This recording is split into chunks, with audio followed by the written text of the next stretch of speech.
विशुद्ध विज्ञान घनस्वरूपम विज्ञान विस्रारण बद्ध दीक्षम दयानिधिं देहभृतां शरण्यं देवं हयग्रीवमहं प्रपद्ये நமஸ்பாய். இன்றைய தினம் சாதனா பஞ்சகம்னு சொல்லக்கூடிய அந்த கிரந்தத்தினுடைய முதல் ஸ்லோகம் என்ன, அதனுடைய தாத்பரியம் என்ன அப்படிங்கிறத நாம தெரிஞ்சுக்க இருக்கோம். அதற்கு முன்னாடி சென்ற வகுப்புல நாம என்ன பார்த்தோம் அப்படிங்கிறத சாரமா பார்த்துட்டு இன்றைய தினத்திற்கான ஸ்லோகத்துக்குள்ள நம்ம போகலாம். இந்த சாதனா பஞ்சகம் அப்படிங்கிறது மனுஷனுடைய வாழ்க்கையில கடைபிடிக்க வேண்டிய சாதனங்களை படிப்படியா சொல்றதுனால இந்த நூலுக்கு சாதனா பஞ்சகம் அப்படிங்கிற மாதிரி அழைக்கப்படுறது. மேலும் இதுக்கு சோபான பஞ்சகம் அப்படிங்கிற மற்றொரு பெயரும் உண்டு. இதுல மொத்தம் 5 ஸ்லோகங்கள் இருக்கு. அதனால பஞ்சகம் அப்படிங்கிற மாதிரி கொடுத்திருக்கா. ஒரு ஸ்லோகத்திலையும் 8 விஷயங்களை படிப்படியா சொல்லிண்டே போக போற. மொத்தம் 40 படிகளை நாம இந்த சாதனா பஞ்சகம் அல்லது சோபான பஞ்சகம் மூலமா நாம தெரிஞ்சுக்க போறோம். இதெல்லாம் தெரிஞ்சுக்கிறதோட இல்லாம அதை கடைபிடிக்கணும். அதுக்குதான் ரொம்ப முக்கியமான ஒரு விஷயம். எந்த ஒரு விஷயத்தையும் படித்தா மாத்திரம் போராது, அதை நாம இம்ப்ளிமெண்டேஷன் பண்ண போறோம், பிராக்டிக்கலா நம்ம அதை நடைமுறைப்படுத்த போறோம் அப்படிங்கிறதுக்காக இந்த கிரந்தமானது ஏற்பட்டிருக்கு. ஒவ்வொரு கிரந்தமும் எப்படி இருக்கும்னாக்கா அனுபந்த சதுஷ்டயம் அப்படிங்கிற விஷயத்தோட இருக்கும். அப்படின்னா என்ன? விஷயம், அதிகாரி, சம்பந்தா அண்டு பிரயோஜனம். இந்த 4ம் பார்த்தல விஷயம் அப்படிங்கிறது சப்ஜெக்ட். 2வது அதிகாரி, யாருக்காக சொல்லப்பட்டதோ அவர் அதிகாரி. 3வது சம்பந்தம், அதிகாரிக்கும் விஷயத்திற்கும் உள்ள சம்பந்தம். 4வது பிரயோஜனம், அந்த அதிகாரி அடையும் பயன். இதுதான் அனுபந்த சதுஷ்டயம் அப்படிங்கிற மாதிரி நாம சென்ற வகுப்புல பார்த்து தெரிஞ்சுட்டோம். அதை தொடர்ந்து பிரமாணங்கள்லாம் என்னென்ன அப்படிங்கிறத பத்தி தெரிஞ்சுட்டோம். பிரத்யக்ஷ பிரமாணம், அனுமான பிரமாணம், அர்த்தாபத்தி பிரமாணம், அனுபலப்தி பிரமாணம், உபமான பிரமாணம் அண்டு சப்த பிரமாணம். இப்படியாக 6 இருக்கு. அதுல அந்த கடைசியா பார்த்த பிரமாணம் என்னதுன்னாக்கா சப்த பிரமாணம், அதாவது வேதம். மனுஷனோட புத்திக்கு எட்டாத பல விஷயங்களை விளக்கக்கூடியதுதான் அந்த சப்த பிரமாணம். அது வேதம் மட்டும்தான். அந்த வேதமானது 2 வகைகளாக பிரிக்கப்படுறது, பூர்வம் அந்தம்னு. பூர்வம்னா என்ன? கர்மகாண்டத்தை சொல்லக்கூடியது பூர்வ மீமாம்சா இல்லையா? அந்த மனுஷன் அடைய வேண்டிய சதுர்வித புருஷார்த்தங்கள் இருக்கு இல்லையா? தர்ம, அர்த்த, காம, மோக்ஷம். அந்த தர்மம்னா அறம், அர்த்தம்னாக்கா பொருள், காமம்னாக்கா லட்சியங்கள், கடைசியா மோக்ஷம் அப்படின்னா என்னன்னாக்கா அதாவது நம்ம அடையக்கூடிய வீடு. இப்படி அந்த புருஷார்த்த சதுஷ்டயங்களை இந்த பூர்வ மீமாம்சான்னு சொல்லக்கூடிய கர்மகாண்டத்தை பார்க்கணும். வேதாந்தம் அப்படிங்கிறது என்னன்னாக்கா உத்தர மீமாம்சா, அது ஞானகாண்டம். அந்த புருஷார்த்தங்களை 4வதுக்கு ரொம்ப முக்கியத்துவம் கொடுத்து சொல்லக்கூடிய இந்த வேதாந்தம். அதனால உத்தர மீமாம்சான்னு சொல்றோம். அந்த மோட்சம்ன்றது என்னது? ஸ்ரேயஸ்னு அர்த்தம் இல்லையா? இப்படி இந்த சாதனா சதுஷ்டயம் சொல்லக்கூடிய 4 என்னென்ன, அதை எப்படி அடையிறது, அதற்கு என்னென்ன மார்க்கங்கள் அப்படிங்கிறது அழகா இந்த ஒவ்வொரு படிக்கட்டு மூலமாக நமக்கு காண்பிச்சு கொடுப்பார். இப்படி நாம இந்த பிரமாணங்கள் மூலமாக தெரிஞ்சுக்கக்கூடியது, பிரதானமா தெரிஞ்சுக்கக்கூடிய இந்த புருஷார்த்த சதுஷ்டயங்கள் என்னென்ன, அது எப்படி அடையிறது அப்படின்னு சொல்லிட்டே வர. அப்புறம் இந்த புருஷார்த்த சதுஷ்டயங்கள் இருக்கக்கூடியதான விஷயம், அதிகாரி, சம்பந்தம், அதனால ஏற்படக்கூடிய பயன் என்னென்ன சொல்லி கடைசியா மோக்ஷம் அப்படிங்கிறது அடையக்கூடிய வஸ்து இல்ல, அறியக்கூடிய வஸ்து அப்படிங்கிற மாதிரி அதை அழகா காண்பிச்சு கொடுக்கிறார். அதோட இல்லாம சென்ற வகுப்புல நாம இந்த 40 படிக்கட்டுகளும் நம்ம என்ன பண்ண போறோம், அந்த மனுஷ வாழ்க்கையினுடைய 4 நிலைகள் இருக்குன்னு காண்பிச்சு கொடுக்கிறார். பிரம்மச்சரிய, கிரகஸ்த, வானப்பிரஸ்த, சந்நியாசம். இப்படியான 4 நிலைகள் இருக்கு. அப்படி பிரம்மச்சரியனா என்ன? அதாவது கிரமமா கல்வியை கத்துக்கிறது குருமுகேன. அப்படி கத்துண்ட கல்விய என்ன பண்ண போறோம்? தர்மத்தின் வழி அதை பயிற்சி பண்றது. அடுத்தது இந்த 4 விதமான புருஷார்த்தங்களுக்கு தகுதியை வளர்த்துக்கிறது தான் அந்த பிரம்மச்சரியத்துல பிரதானமான காரியம்னு சொல்லி கொடுத்தார். மேலும் கிரகஸ்தாசிரமத்துல என்ன பண்ண போறோம்? தர்மத்தின் வழியில பொருளை ஈட்டணும் இல்லையா? அப்படி கிரகஸ்த தர்மத்தை அனுஷ்டித்து அதுல சொல்லக்கூடிய பஞ்சமகா யாகங்கள், யஜ்ஞங்கள், வேதத்துல சொல்லக்கூடிய அந்த வேத யஜ்ஞம், ரிஷி யஜ்ஞம், பித்ரு யஜ்ஞம், பூத யஜ்ஞங்கள், இப்படி பலவிதமான யஜ்ஞங்களை பண்ணி பண்ணி அந்த கிரகஸ்தாசிரமத்துக்கே உண்டான விஷயங்களை பண்ணக்கூடியது. அடுத்தது வானப்பிரஸ்தம். தன்னுடைய மகளுக்கோ மகனுக்கோ குழந்தை பிறந்த பிறகு இந்த இல்லற பொறுப்புகளை அவளிடத்துல ஒப்படைச்சிட்டு இந்த மோக்ஷன்னு சொல்லக்கூடிய புருஷார்த்தத்தை அடைய தகுதியை வளர்த்துக்கிறதுக்கு தான் அந்த வானப்பிரஸ்தம் சொல்லக்கூடிய ஆன்மீக பாதையில போகணும் அப்படிங்கிறத பிரதானமா வச்சுக்கணும். அது சந்நியாசம். அது அழகா சந்நியாசம் படிப்படியா இந்த பற்றுன்ற விஷயத்தை துறந்து பந்தத்தெல்லாம் விட்டுட்டு இந்த ஆன்மீக பாதையிலே தன்னை முழுமையா ஈடுபடுத்தி போறது, அதன் மூலமா ஞானத்தை அடைய முயற்சிக்கிறதுங்கிறது இப்படியான விஷயங்கள் சொல்லி கொடுத்தது. அதை தொடர்ந்து என்ன பார்த்தோம்? வேதத்தினுடைய 4 மகா வாக்கியங்கள் என்ன, அதனுடைய லட்சியம் என்னென்ன? இந்த பிரஜானம் பிரம்ம அப்படின்னு சொல்லக்கூடிய இந்த ஐத்தரேய உபனிஷத்துல சொல்லக்கூடிய அந்த ரிக்வேதத்துல வரக்கூடிய வாச்சகம், அகம் பிரம்மாஸ்மி. இந்த பிருகதாரண்ய உபனிஷத்துல யஜுர்வேதத்துல சொல்லக்கூடியது அகம் பிரம்மாஸ்மிங்கிற அந்த வாக்கியம், மகா வாக்கியம். தத்துவமசி, இது சாந்தோக உபனிஷத் நமக்கு சொல்லி கொடுக்கிறது, இது சாமவேதம். அதன் பிறகு 4வதா இருக்கக்கூடிய மகா வாக்கியம் என்னன்னாக்கா அயமாத்மா பிரம்ம, இது அதர்வண வேதத்துல இருக்கக்கூடிய மாண்டூக்கிய உபனிஷத்து. இந்த 4 மகா வாக்கியோட அர்த்தத்தை புரிஞ்சுக்கிறது தான் இந்த மனித பிரிவினுடைய லட்சியமே அப்படிங்கிற மாதிரி நிலைநிறுத்தி காமிக்கிறார். இது எல்லாம் எதுக்குனாக்கா மோட்ச பிராப்தி. அதனால எப்படி அடைய முடியும்? குருமுகேன தான் அடைய முடியும் இல்லையா? குருமுகேன பெறக்கூடியதான் உண்மையான மோட்சம், அந்த பூரண மனநிறைவு அப்பதான் கிடைக்கும் அப்படிங்கிற. அப்படி அந்த குரு அருளையும் திரு அருளையும் நாம் பெற வேண்டும். அதற்காக இந்த சாதனா பஞ்சகன்னு சொல்லக்கூடிய இந்த படிக்கட்டுகளை நம்ம முறையா கிரமமேன கடைபிடிச்சுட்டே வந்தா ரொம்ப ஸ்ரேயஸ் அப்படிங்கிறதாக நம்ம சென்ற வகுப்புல ஒரு இன்ட்ரோடக்ஷன், அதனுடைய அவதாரிகை அப்படிங்கிற மாதிரி பார்த்தோம். அதை தொடர்ந்து இப்போ முதல் ஸ்லோகம் என்ன, அந்த முதல் ஸ்லோகத்துல மொத்தம் 8 படிகள்.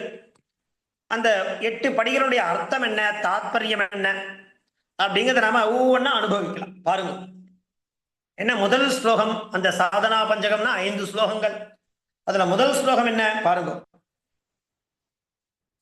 வேதோ நித்யமதீயதாம் ததுதிதம் கர்மஸ்வனுஷ்டீயதாம் தேனேஷஸ்ய விதீயதாம் அபசிதிஹி காம்யே மதிஸ்த்யஜ்யதாம் பாபௌகஹ பரிதூயதாம் பவசுகே தோஷோனு சந்தீயதாம் ஆத்மேச்சா व्यवसीयताम निजगृगात् तूर्णं विनिर्गम्यताम वेदो नित्यमनीयताम तदुदितं कर्मस्वनुष्ठीयताम तेनेशस्य विधीयताम अपचितिः काम्ये मदिस्त्यज्यताम पापौगः परिधूयताम भवसुखे दोषोऽनुसन्धीयताम आत्मेच्छा व्यवसीयताम நிஜகிருகாது தூர்ணம் விநிர்கம்யதாம் அப்படிங்கிறது முதல் ஸ்லோகம்.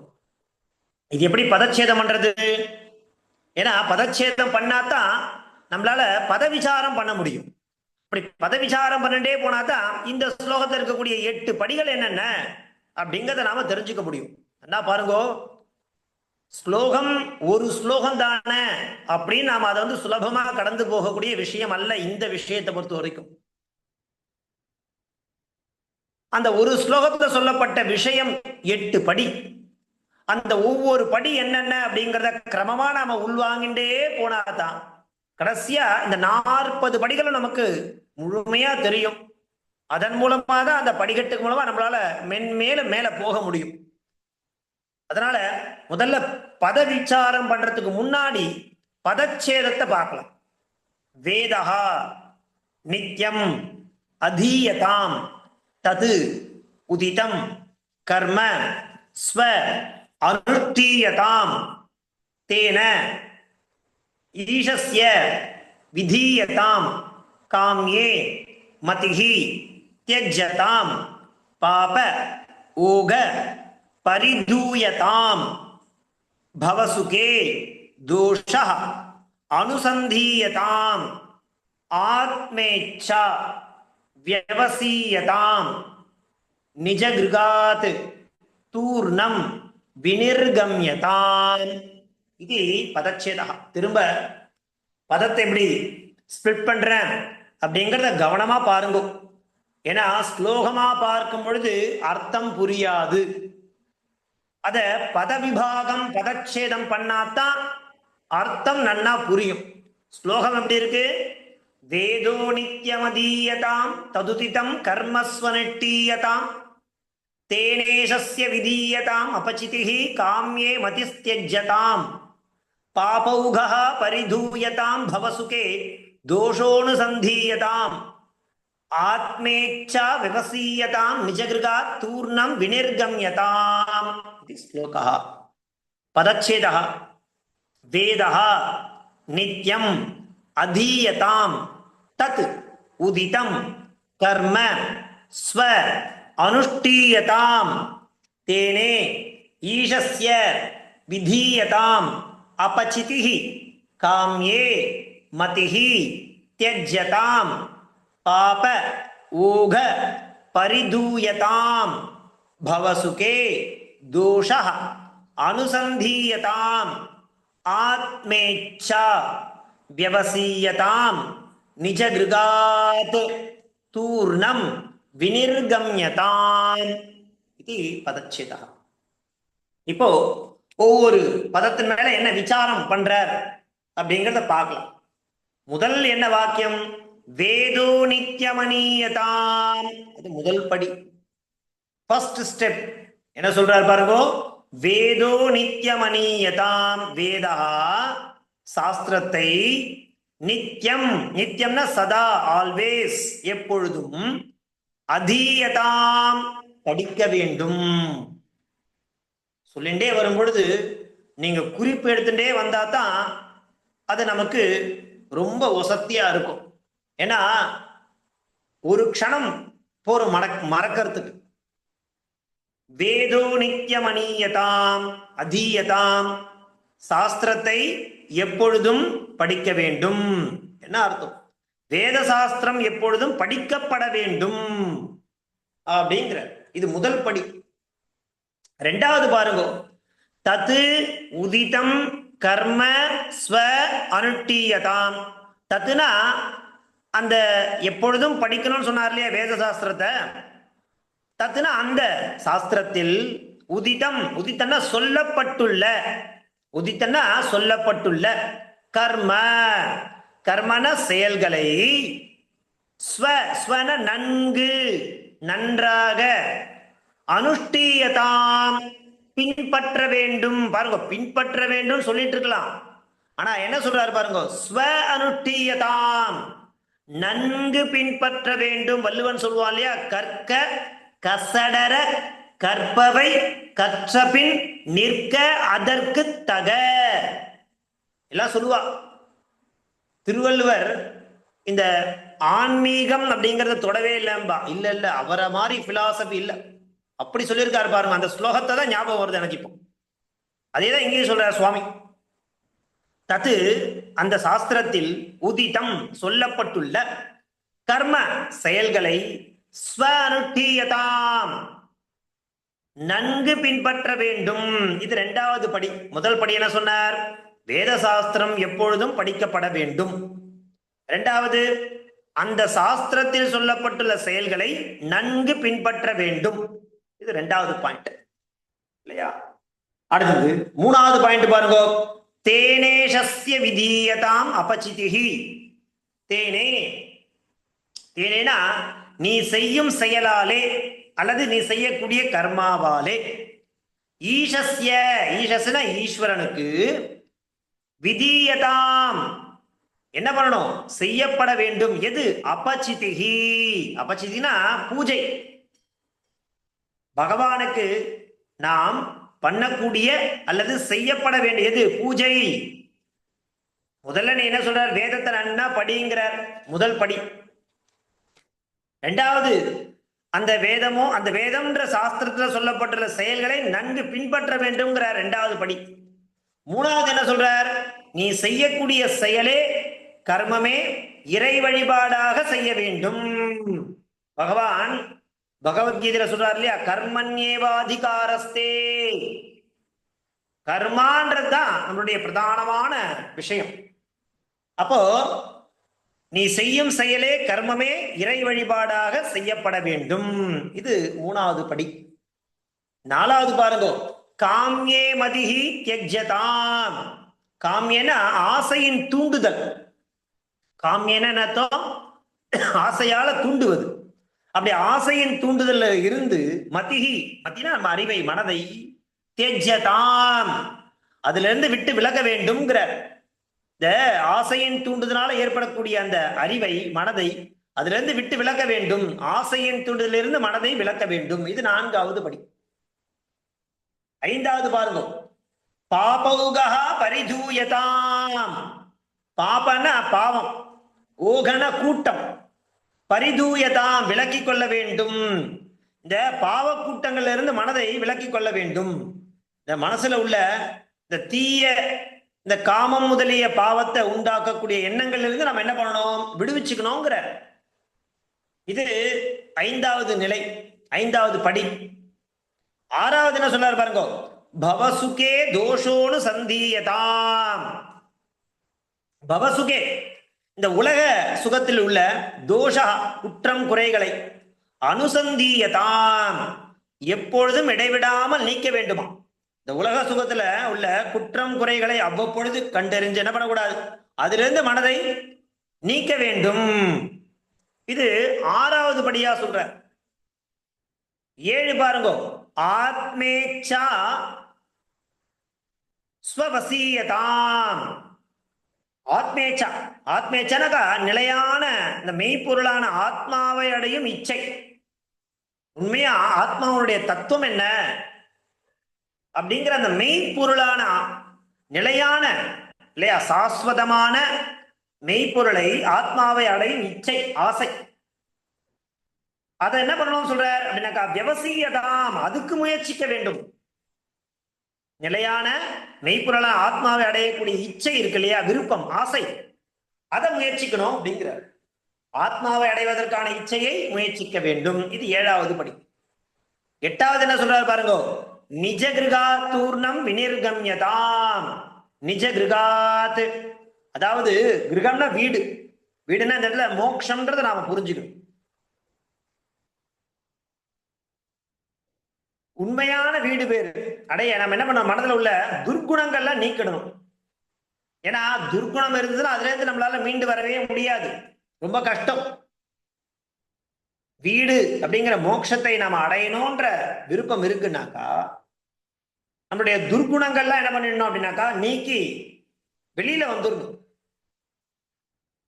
இல்லையா. அந்த துர்குணத்திலிருந்து தூர்ணம், தூர்ணம்னா என்ன பண்ணும், வெளியேற்ற வேண்டும்.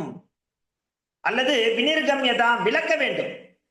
இந்த ஆத்ம இச்சையை அடையும் பொருட்டு தன்னை என்ன பண்ணணும், சத் சங்கத்துல ஈடுபடுத்தி இந்த துத்சங்கத்திலிருந்து விளக்க வேண்டும். சத் சங்கத்வே இங்க ஏற்கனவே பார்த்தோம், நம்ம பஜகோவிந்தம் அப்படிங்கிற கிரந்தம் படிக்கும் பொழுது நமக்கு அழகா காண்பிச்சு கொடுத்த சத் சங்கம் அப்படிங்கிறது ரொம்ப வேணும்பா.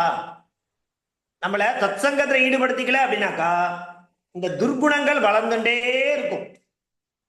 அப்ப சத் சங்கத்துல ஈடுபடும் பொழுது என்ன ஆகுனாக்கா துர்குணங்கள் நம்மளை விட்டு விலகி போயிடும். அப்போ எட்டாவது படியா என்ன சொல்றார், இந்த ஆத்ம இச்சையை அடையும் பொருட்டு தன்னை சத்சங்கத்தில் ஈடுபடுத்தி துட்சங்கத்திலிருந்து விளக்க வேண்டும் அப்படிங்கிறார். இப்படியாக 8 படிக்கட்டை சொல்லி கொடுக்கிறார். என்னென்ன அப்படிங்கிறத மறுபடியும் சொல்ற பாருங்க. முதல் படி, வேத சாஸ்திரம் அப்படிங்கிறது எப்பொழுதும் படிக்கப்பட வேண்டும், நம்பர் 1. ரெண்டாவது, அந்த சாஸ்திரத்துல சொல்லப்பட்ட செயல்களை நன்னா பின்பற்ற வேண்டும் இல்லையா. படிச்சா மாத்திரம் போராது, அந்த படிச்சதுக்கு உண்டான விஷயத்தின் பிரகாரம் நடக்க வேண்டும். மூணாவது, நீ செய்யக்கூடிய செயலை என்ன சொல்றார், கர்மத்தை இறை வழிபாடாக செய்ய வேண்டும். கர்மாவையே பகவான வழிபடுற மாதிரி பண்ணணும். நாலாவது, ஆசையின் தூண்டுதலிருந்து மனதை விலக்க வேண்டும்.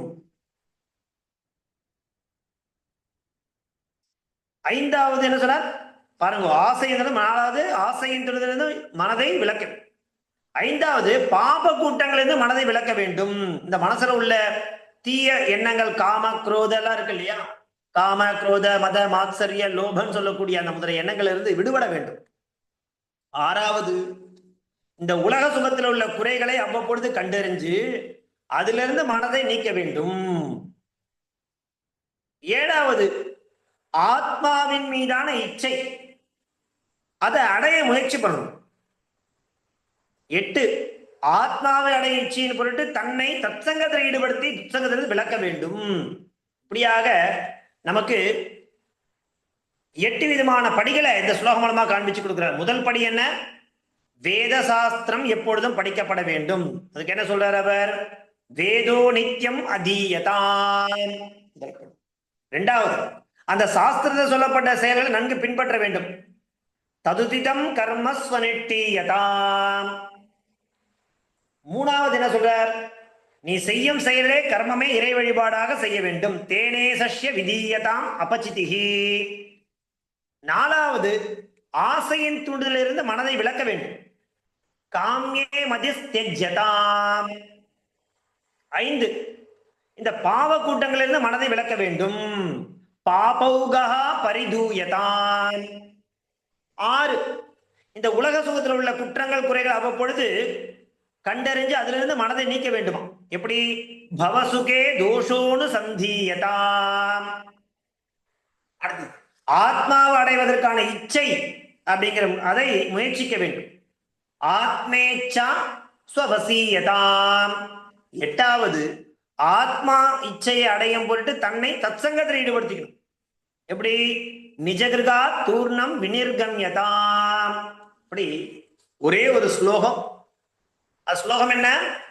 வேதோ நித்யமதீயதாம் ததுதிதம் கர்மஸ்வனிட்டீயதாம் தேனேஷஸ்ய விதீயதாம் அபசிதிஹி காம்யே மதிஸ்த்யஜ்யதாம் பாபௌகா பரிதூயதாம் பவசுகே தோஷோனுசந்தீயதாம் ஆத்மேச்சா விவசீயதாம் நிஜகிருகா தூர்ணம் வினிர்கம்யதாம். அப்படிங்கிற ஸ்லோகம். படி எப்படி பிரிக்கிறார்? வேதோ நித்யமதீயதாம் முதல் படி. இரண்டாவது, ததுதிதம் கர்மஸ்வனிட்டீயதாம் இரண்டாவது படி. தேனேஷஸ்ய விதீயதாம் அபசிதிஹி மூணாவது. காம்யே மதிஸ்த்யஜ்யதாம் நாலாவது படி. பாபௌகா பரிதூயதாம் ஐந்தாவது படி. பவசுகே தோஷோனுசந்தீயதாம் ஆறாவது படி. ஆத்மேச்சா விவசீயதாம் ஏழாவது படி. நிஜகிருகா தூர்ணம் வினிர்கம்யதாம் இது நான்காவது படி. இப்படியாக ஒரு ஸ்லோகம், அதுல 8 விதமான படி. முதல் 8 படி என்னென்ன? மொத்தம் இந்த சாதனா பஞ்சகத்துல 5 ஸ்லோகங்கள். ஒரு ஸ்லோகத்துக்கும் 8 படி வீதம் 40 படிகள் என்னென்ன அப்படிங்கிறத அழகா நமக்கு காண்பிச்சுட்டே போக போற. இப்ப நம்ம என்ன பண்ணணும்? முதல் ஸ்லோகத்தை நல்லா அபியாசம் பண்ணிண்டு அதில் சொல்லப்பட்ட 8 விஷயங்கள் 8 படிகள் என்னென்ன அப்படிங்கிறத நல்லா புரிஞ்சுண்டு உள்வாங்கிண்டு அடுத்த வகுப்புக்கு நாம போகும் பொழுது முதல் 8 படி என்னென்ன அப்படிங்கிறத நல்லா தெளிவா தெரிஞ்சுண்டு அடுத்தது படிக்கும் பொழுது நமக்கு அதெல்லாம் சுலபமா இருக்கும் இல்லையா? அதனால பாருங்க, முதல் ஸ்லோகம் என்ன பாருங்க. வேதோ நித்யமதீயதாம் ததுதிதம் கர்மஸ்வனிட்டீயதாம் தேனேஷஸ்ய விதீயதாம் அபசிதிஹி காம்யே மதிஸ்த்யஜ்யதாம் பாபௌகா பரிதூயதாம் பவசுகே தோஷோனுசந்தீயதாம் ஆத்மேச்சா விவசீயதாம் நிஜகிருகா தூர்ணம் வினிர்கம்யதாம். இன்னொரு தடவை படிக்கிறேன், கவனமா பாருங்க. வேதோ நித்யமதீயதாம் ததுதிதம் கர்மஸ்வனிட்டீயதாம் தேனேஷஸ்ய விதீயதாம் அபசிதிஹி காம்யே மதிஸ்த்யஜ்யதாம் பாபௌகா பரிதூயதாம் பவசுகே தோஷோனுசந்தீயதாம் ஆத்மேச்சா விவசீயதாம் நிஜகிருகா தூர்ணம் வினிர்கம்யதாம் அப்படிங்கிறது முதல் ஸ்லோகம்.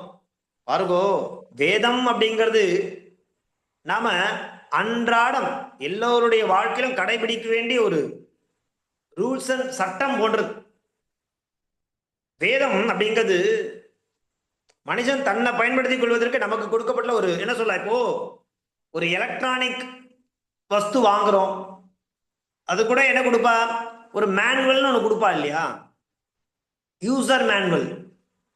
அந்த மாதிரி வேதம்ங்கிறது நமக்காக கொடுக்கப்பட்ட யூசர் மேனுவல். அந்த யூசர் மேனுவலை முறையா பயன்படுத்தி அந்த வேதத்தினுடைய சொற்படி வாழ்றது தான் தர்மம். அதை எப்படி நாம கையாளுறோம், நம்ம கையாளுறதுக்கு அந்த உதவும், அந்த வேதம் எப்படி நமக்கு உதவுறது அப்படிங்கிறத இந்த பிரம்மச்சரியம் ஆரம்பிச்சு, அதாவது இளம் வயதிலிருந்து கடைபிடிக்க வேண்டிய அந்த வேத அத்தியனம் தினம் தினம் பண்ணணும். அப்பதான் அவனுடைய வாழ்க்கை முறை நல்லபடியா அமையும் அப்படிங்கிறதாக எடுத்து சொல்லி இந்த அழகான முதல் 8 படிக்கட்டை நமக்காக காண்பிச்சு கொடுத்துருக்கார். இது முதல்ல என்னென்ன அப்படிங்கிறத நல்லா தெரிஞ்சுட்டோம்னாக்கா அடுத்த வரக்கூடிய ஸ்லோகங்கள்ல நம்ம பார்க்கணும். பிரதானமா இந்த நம்மளை சத்சங்கத்தில் ஈடுபடுத்திக்கணும். தொடர்ந்து சத்சங்கத்வே நிச்சங்கத்வம், நிச்சங்கத்வே நிர்மல தத்துவம், நிர்மல தத்துவே நிச்சல தத்துவம், நிச்சல தத்துவே ஜீவன் முக்தின்னு அங்க அழகா காண்பிச்சு கொடுத்தார். அது பிரகாரம் நம்ம இதெல்லாம் நம்ம நன்னா நம்மளை உபயோகிச்சுட்டு கிரந்தம் அப்படின்னு பார்த்தேன்னா வேதாந்த கிரந்தம் தான். இது வாழ்க்கைக்கு தேவையான ஒரு விஷயம். அதனால இதை தெரிஞ்சுக்கிறது ஒன்றும் தப்பு கிடையாது, தெரிஞ்சுக்கலாம். ஸோ சாதனா பஞ்சகம் சொல்லக்கூடிய இந்த பஞ்சகத்தினுடைய முதல் ஸ்லோகம் இன்றைய தினம் நாம தெரிஞ்சிட்டோம். இதனுடைய 2வது ஸ்லோகம் என்ன அப்படிங்கிறத நாளைய தினம் நாம தெரிஞ்சுக்கலாம். ஸோ இன்றைய தினத்திற்கான அவகாசம் அடுத்து நாளைய தினம் 2வது ஸ்லோகம் என்ன அப்படிங்கிறது, முதல் ஸ்லோகத்தை சொல்லப்பட்ட இந்த ஸ்லோகத்தையும் சரி, இதுல சொல்லப்பட்ட படிகளையும் சரி, நீங்க திரும்ப திரும்ப இதை கேளுங்க. எப்படியும் நம்ம ரெக்கார்டிங் கொடுக்குறோம் வகுப்புல, இந்த ரெக்கார்டிங்ல ஒரு தடவைக்கு 2 தடவை நம்ம அதை கேட்டாதான் நமக்கு அதை உள்வாங்கிக்க முடியும். பாருங்க தாசன், அடுத்த வகுப்புல பார்க்கலாம். தன்யவாதாக.